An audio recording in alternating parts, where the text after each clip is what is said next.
going global. Global, adjective.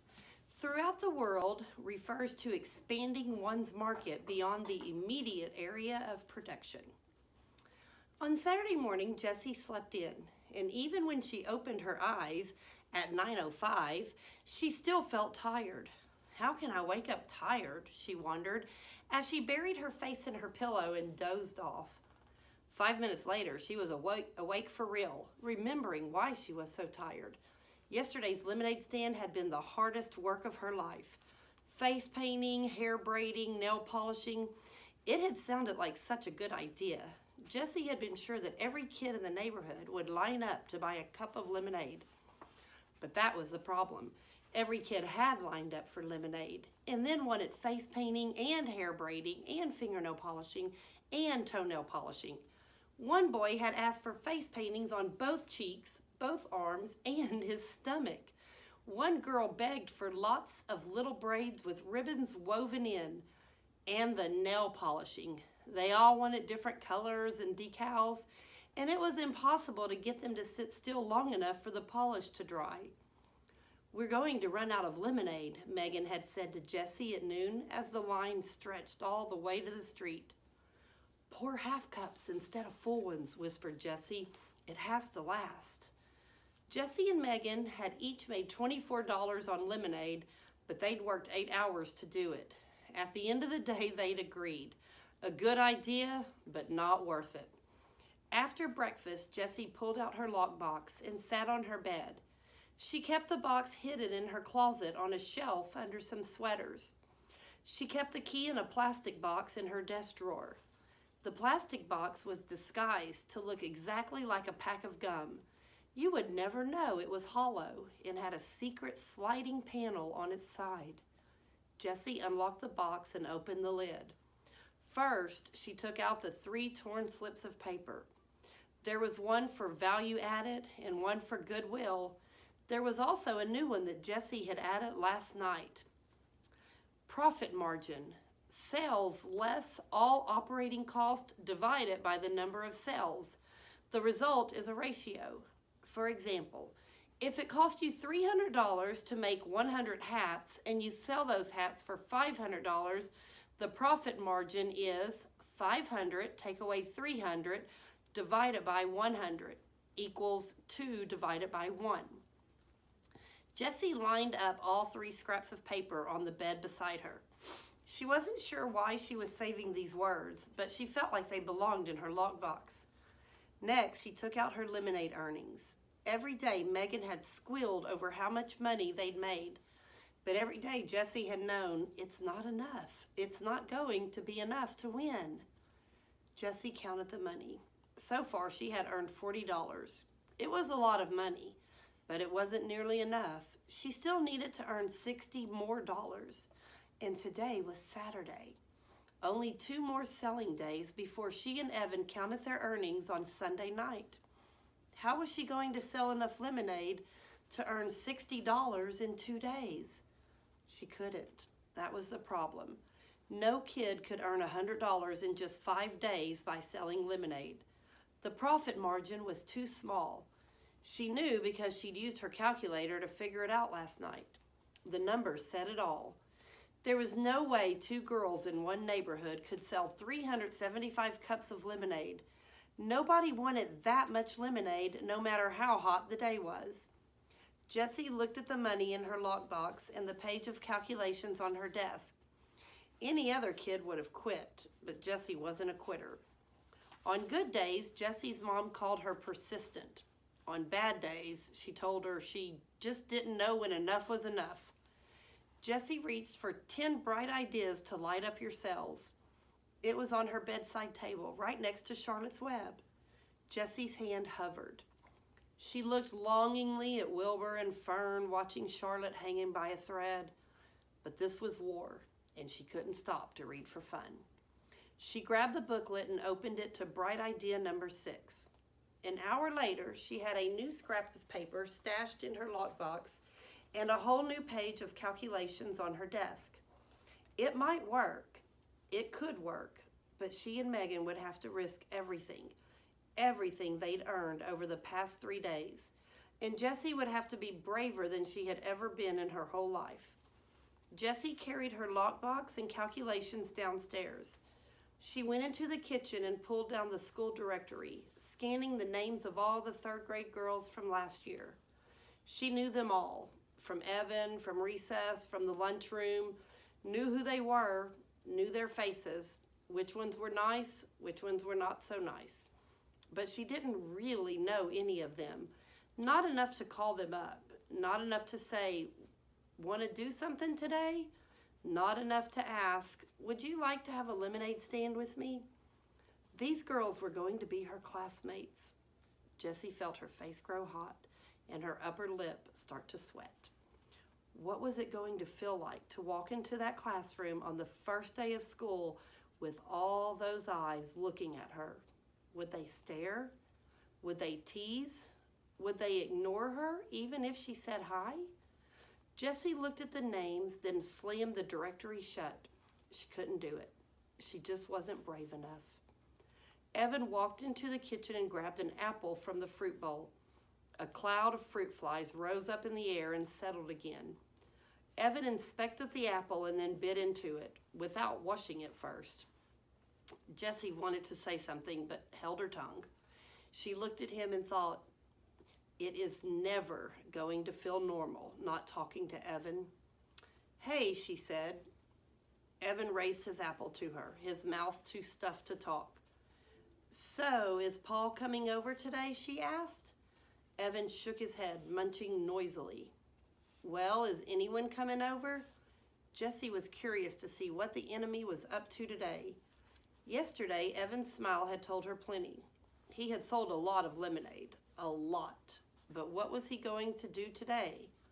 Evan shrugged his shoulders. He swallowed so hard it looked like he was choking down an ocean liner. "But you are setting up a stand, right?" asked Jessie.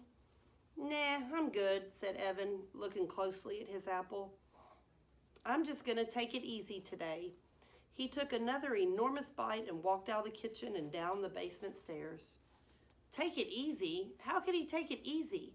You didn't take it easy when you were in the middle of a war, unless he had already won the war. Could that be possible? It was impossible. There was no way Evan had earned $100 in just 3 days of selling lemonade. No way. Jessie's mind skittered like one of those long-legged birds on the beach. Had he? Could he? Were her calculations wrong? Was there some other way? Had she overlooked some detail? Some trick? Was she missing something? Jessie flipped open the school directory. Maybe he had $100. Maybe he didn't. She couldn't take a chance. She started putting pencil check marks next to the names of girls she thought might work out. She'd gone over the list twice when the doorbell rang. It was Megan. "I've got a new idea," said Jessie. "Aw, not more lemonade," said Megan, sinking onto the couch in the family room. "I'm tired of selling lemonade, and it's just too hot. I practically had sunstroke yesterday painting all those faces." "We're done with that," said Jessie. "No more extra services. Doesn't pay off. But here's an idea." "Forget lemonade. Let's go to the 7-Eleven, said Megan. "Is Evan home? We could all go." "No, he's not home," said Jessie, eyeing the door to the basement. She needed Megan to be on board with her plan. She needed Megan to make the phone calls. "Look, this is great, and we don't need to sell the lemonade." Jessie laid out all the details. She showed Megan the new scrap of paper. Franchise. The right to sell a company's products and use the company's name and logo in a certain way. Then she showed Megan her page of calculations. At first, Megan buried her head under a pillow, but then she poked her head out like a turtle and started to listen for real. "That sounds like a pretty good plan," she said, "but is it really going to work?" Jessie looked at her calculations.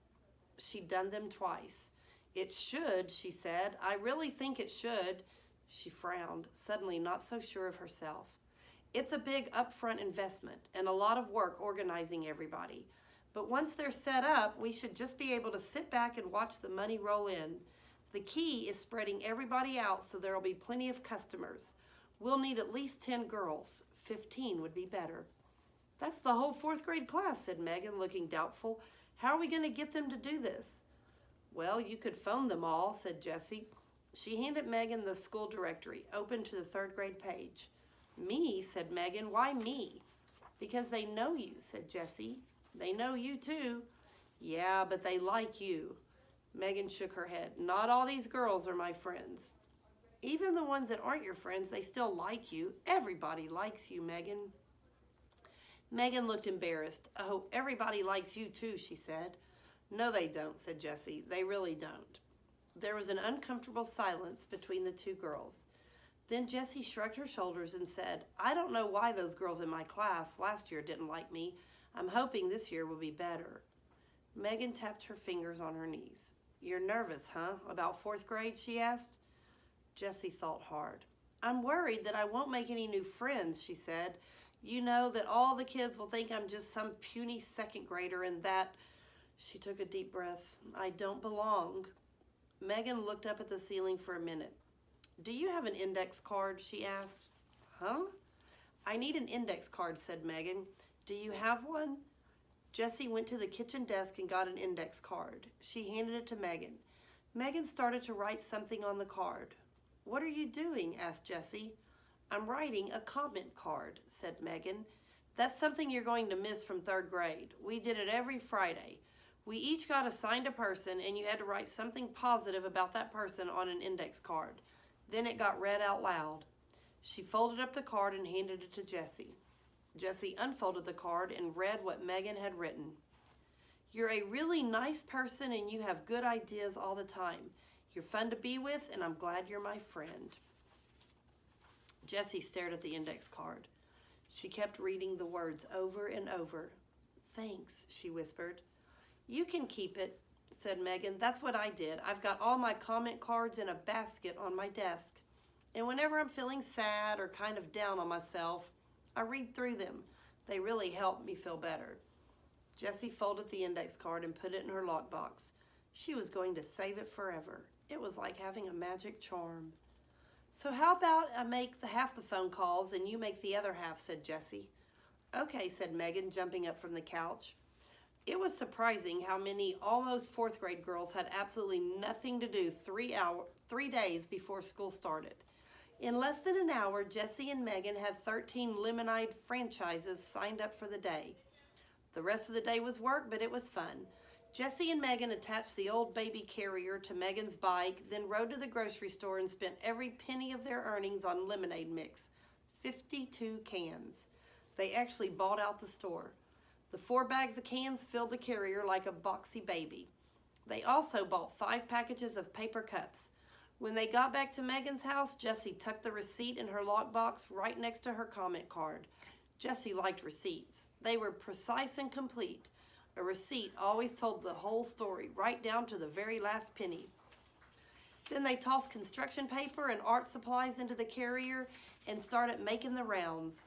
First stop, Sally Knight's house. She was ready for them with a table, chair, and empty pitcher all set up.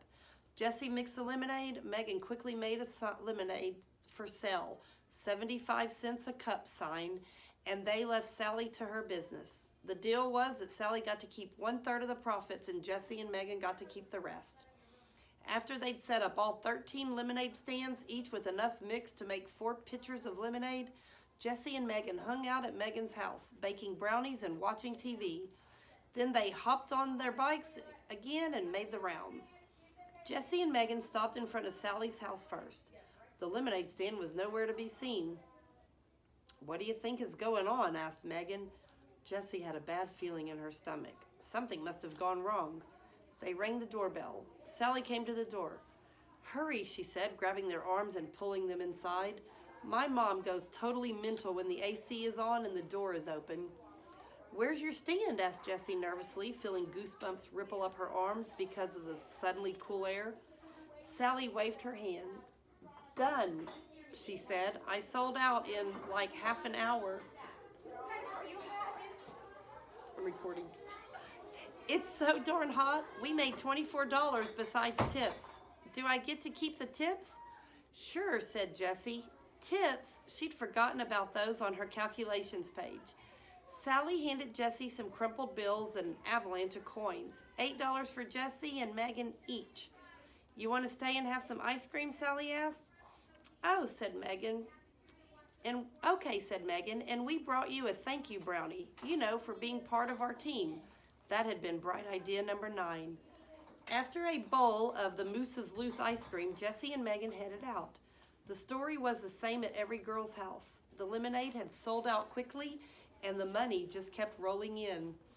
I can't believe we made, how much did we make, squealed Megan once they got back to her house. $104 each. Each, shouted Jessie. She couldn't stop hopping from one foot to the other. I've never seen so much money in my life. Jessie was already running numbers in her head. Subtracting the $80 that she and Megan had spent on lemonade and cups, each girl had made a profit of $64. If they increased the number of franchises from 13 to 26, they could each make $128 in one day. If they ran the 26 franchises every day for 1 week, they could each make $896. Jessie pulled out a piece of paper and scribbled a graph. The sky was the limit. Megan pretended to faint when Jessie showed her the graph. What are you going to do with your money? She asked from the floor. Win the war, thought Jessie. Oops, she couldn't say that to Megan. Megan didn't even know about the lemonade war. After all, Megan liked Evan. Jessie suddenly wondered, if Megan knew about the war, whose side would she be on? All at once, Jessie felt as if Evan were a hawk, circling above, waiting to swoop down and snatch Megan away. Oh, she was so mad at him. He deserved to lose everything. Is $104 enough to win, wondered Jessie. Surely Evan couldn't have earned more than that. Still, better safe than sorry. She would work all day tomorrow, Sunday, selling lemonade. So, said Megan, what are you going to do with the money? She was kicking off her sneakers and fanning herself with the magazine. Jessie said, I'm going to donate all my money to the Animal Rescue League. Megan stopped waving the magazine. Oh, that is so nice of you. I want to donate my money too. She dropped the magazine and started shoving her money toward Jessie. Here, give mine to the Animal Rescue League too. On the card, just put both our names. The money came at her so fast, Jessie didn't know what to say. There it was, $208. $208, all in her hands. She had won. She had really and truly won the lemonade war. Just promise me one thing, said Megan. No lemonade stand tomorrow, okay? Okay, said Jessie. She didn't need a lemonade stand on Sunday if she had $208 today. My dad said tomorrow's the last day before the heat breaks, said Megan, so we're going to the beach for the whole day. Want to come? Sure, said Jessie. Maybe Evan wants to come too, said Megan. Jessie shook her head. No, Evan's busy all day tomorrow. He told me he's got plans. Megan shrugged. Too bad for him. Yep, said Jessie, thinking of all that money. Too bad for him.